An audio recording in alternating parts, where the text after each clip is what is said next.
Buono il segnale, e c'è l'errore di Annabelle mentre si avvantaggia subito Abel Del Ronco Numero 2 nei Annabelle confronti di Emily squalificato. Pan.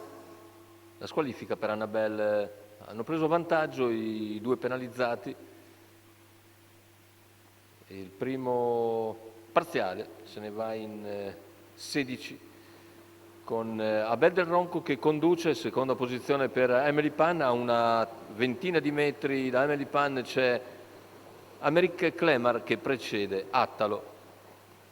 Cavalli molto intervallati dopo 400 metri percorsi in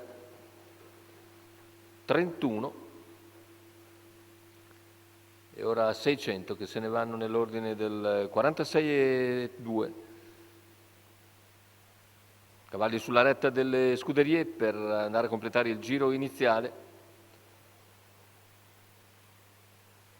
Out dunque Annabelle che aveva chiuso favorita, 800 metri in 1,1,7. Il vantaggio è sempre Abel Del Ronco nei confronti di Emily Pan, terza posizione per Americ Clemar che cerca di riavvicinarsi e in coda anche Attalo, si ricongiunge. Tanto il chilometro sul piede dell'1,17,5 con leader sempre Abel Del Ronco nei confronti di Emily Pan, terza posizione per Americ Clemar e poi Attalo. A un giro dalla conclusione non cambia nulla, sempre leader Abel Del Ronco, ora però ha spostato, sbaglia Abel Del Numero Ronco 1 al Abel comando Del e ha spostato Ronco Emily Pan, aveva già squalificato. spostato ma si ritrova in vantaggio così senza dover faticare. Sono rimasti in 3 con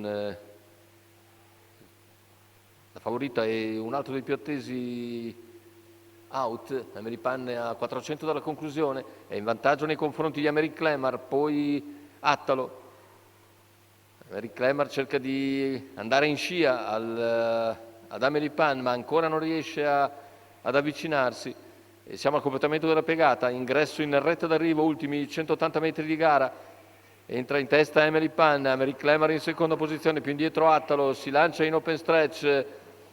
Americ Clemar si difende comunque, Emily Pan insiste ancora, Americ Clemar, Emily Pan però sul palo emerge ancora nei confronti di Americ Clemar al terzo Attalo. 29,8 a chiudere, 59,8 l'ultimo giro, 1,16,3 la media per Emily Pan che controlla nel finale tutti i tentativi interni di Americ Clemar. Salvatore Valentino dunque a segno, la quota di 16 era l'estremo outsider del campo, 16 a quota fissa, 9,64 al totalizzatore.